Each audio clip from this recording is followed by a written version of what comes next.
I'm Suzi Landolfi, and welcome to Be Crazy Well. Now, why would a therapist say that?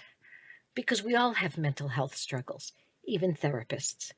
The good news is we have so much more information about how we can be crazy well. On my podcast, we don't focus on what's wrong with us. We want to know what happened to us. We're going to explore how trauma affected us, both negatively and positively. That's right. I said positively. It's called post-traumatic growth, and it's a real thing. Be Crazy Well will share mental health wellness practices, the newest mental health research, and most importantly, how we all get to create the person we deserve to be and the life we deserve to live. So join the mental health evolution and be crazy well.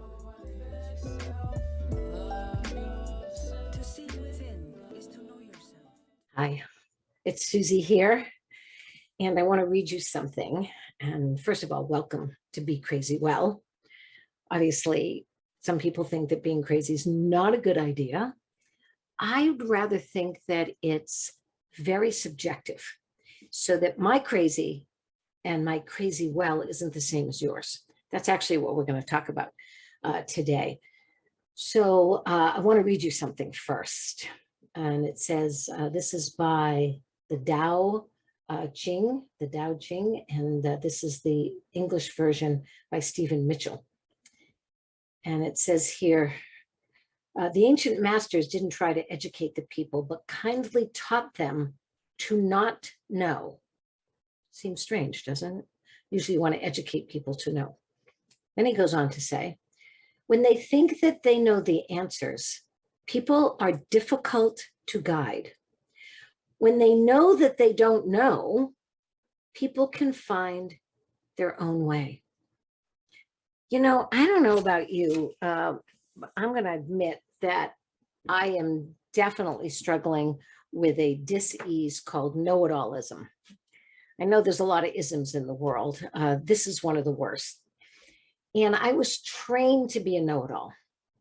And I don't mean that necessarily by, my training as a therapist or my education or anything like that. I actually realized that I was taught to be a know-it-all as a child.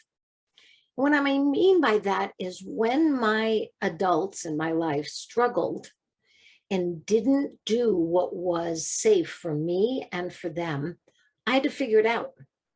I had to be the adult. And I'm talking 6, 9, 10, 12, 15, 17, and it just continued on until I actually was brought to my knees and realized that I really didn't know what I thought I knew. And it's not that I didn't know anything. It's just that there were huge gaps in my knowing. The other thing that I had a problem with was wanting to know other things because I thought I knew them. And thinking that I knew something eased my anxiety and helped me create safety, at least I thought. And sometimes it really did. I mean, I really was that kid that could figure a lot of things out and take care of a lot of people and be the leader. And yet there were these huge crevasses of me not knowing. And instead of me admitting it and being able to go to a safe adult and say, I don't know what to do or whatever, I had to pretend that I knew. I had to take a leap. I had to lie. I had to figure it out on my own without the support of anybody else that had been through it and maybe had some advice, some experience to share with me. And so what I really wanted to share with you today is a struggle that I'm having as a therapist. So I work at a treatment center a couple of days a week, and I do some groups. And I used to be the clinical director of this very wonderful, I would say, out of the box, out of the room type of treatment program for people who struggled with the use of drugs and alcohol and with mental health issues. Then I left and I went to help create the Warrior Path and worked at Boulder Crest. When I came back 4 years later, the treatment center that I had been the clinical director of was still growing. And even though there was lots of loss when the fire went through Malibu, they were still growing. And it was created by two young men from Canada. Now, why do I say that? Because culture matters. Context matters. What you grew up in matters. So I went back in and started to do some groups. And one of the things that I noticed was something that not just this particular treatment program does, but even many retreats and programs for veterans and for their families. And what it is this kind of shortcut of explaining what the clinicians know or the staff know about a certain resident. And what they keep giving and what the information is that they keep sharing is the diagnosis, the symptoms and the diagnosis of that person. Now, we get a little information about their childhood. We get some information about what happened to them just before they came into treatment or why they came into treatment. But mostly we spend a lot of time on the diagnosis and what medication we're giving them. We do talk about their strengths. We talk a little bit about how they're improving. And then we also talk a lot about our fear of how they're could either relapse. And so we start to try to control their environment for fear that they won't know how to make a decision. They won't know how to gain more information and create the life they deserve. And when I read that quote in there about if you don't keep educating people all the time, they'll want to know. They'll want to know how to figure it out. And that's actually my story. Once I let go of my know-it-allism, I actually started to know things. And here's what I know now. I don't know that much. And I don't know that much about other people until I know their story. So I know that one person's diagnosis can sound the same words, bipolar disorder, schizophrenia, addiction, you name them all in the DSM. And yet your diagnosis will not be the same as mine. Same title, maybe some similar symptoms, but there's so much more that we deserve to know about each other. And it's what happened to us that we also get to know, and in what context. You know, when we started to use the definition of PTSD, which is actually fairly recent in terms of modern psychology, we tend to then believe that, and I hear this all the time, I work with hundreds, if not thousands of veterans, and when they are given a diagnosis, that's a bond for them sometimes.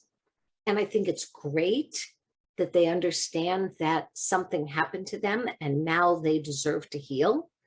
At the same time, their stories can be completely different. The context is completely different. Even the severity of the symptoms are different. And not only that, the worst part is the treatment might be 100% different. This is where breast cancer has really helped us so much.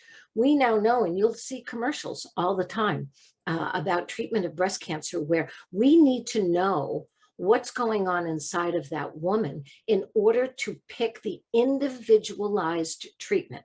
Now say that again, the individualized treatment, because that body of that woman is different than any other body in so many ways. How it was nurtured physically and emotionally, anything about its genes, about the context of what it lived in, the food, you name it, what we think and feel. So what I struggle with is I struggle with the idea that I can just give you a diagnosis and somehow that's going to give you an answer. Actually, what it does is it should inspire more questions. What happened to you? Do you really have anxiety, or did you live with someone who was very anxious? You know, we do learn how to speak, and we learn how to eat with a fork, and we learn how to poop in a toilet by watching other people, by living and being trained with other humans. What makes us think that, well, we could also learn how to be anxious and how to be depressed without actually having it, just because we live with someone? And what about the PTSD that you can have from childhood that you bring into the military? And then it helps you be a great warrior, right? Like situational awareness. The idea that I had to make sure that I knew when my dad was home, and I had to watch to see if he was going to hug me or hit me. That's situational awareness. I'm looking for the threat, if there is a threat, and then what are my options? So if you're doing that at home as a child, oh my God, you're way ahead of the game on the battlefield, because you have that situational awareness already. Then when you come home, that wonderful superpower that you had downrange is now a problem and a symptom of your diagnosis at home. Wait a minute. It was helpful as a child, then it was really helpful downrange, and now it's not when I come back. So what's changed? What changed was the environment. So I'm not here, and I don't try to get everybody's symptoms to dissipate. I do understand that I want to be in charge of the level of severity of my symptoms, so that when I was telling someone this the other day, so when my OCD kicks in, I now have, excuse me, I now have it from mild to moderate. And at one time it was severe. And of course that did come from childhood as well. And the reason why I like it mild to moderate is people love to invite me to dinner because they know I'm going to help clean up the kitchen. I mean, that's just what I'm going to do. And I joke about it, and yet I do love it. I do love that I can be organized, that I can build a nest and keep it orderly and keep it okay. What I didn't like was when it managed me instead of me managing it. So I'm really concerned about how we look at a diagnosis, and then we look in a book and see the symptoms, and we think that ours would be the same as the person next to me that also has that same diagnosis. It's not. It can't be. And worse, the treatment can't be the same. So why bring all this up? I bring this up because the one size fits all treatment and treatment and care of people is not helpful. And we know that oftentimes in the medical model, where someone comes in with an infection and we give them the same thing we've given hundreds of people, and sometimes it works and a lot of times it doesn't. So then we have to ask why, and then we have to get curious, and then we have to make sure that we come up with a treatment that fits the situation. So here's what I'm suggesting. What if the person who you love and live with, who may be diagnosed with PTSD, or yourself, what if you went back and took a look at all the things that happened to you that could create some of those symptoms? And what if you looked at those symptoms as not bad or good, whether or not they fit a certain situation? So if they don't fit well at the grocery store, that's something to be considerate, and then make sure that maybe you work on lowering the severity of that symptom when you're in the grocery store or when you're coming home to see your family. Well, what if it's really helpful when all of a sudden you're in a situation with a storm, or you're in a situation with a car accident? Then it's a superpower.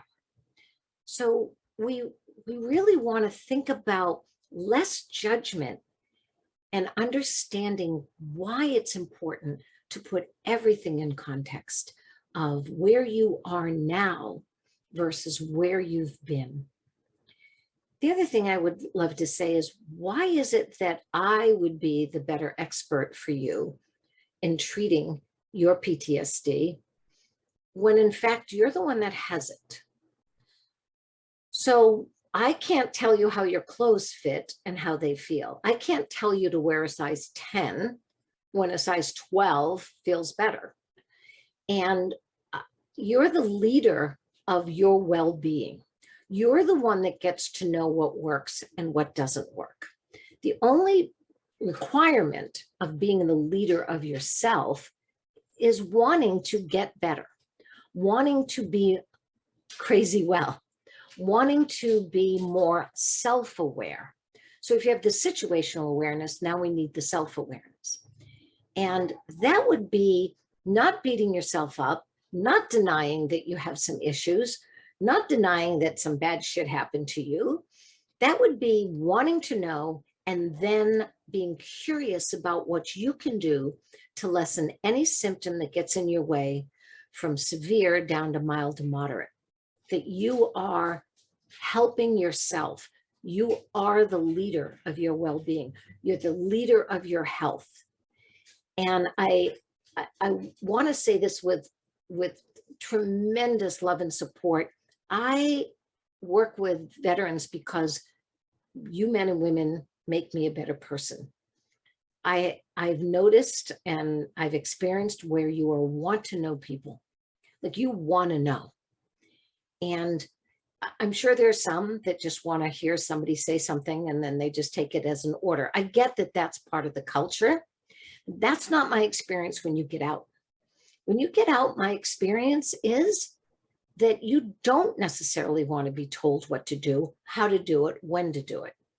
That you want to find out for yourself now if that's a good order, if that's going to help put you in order, if that's going to help order your life.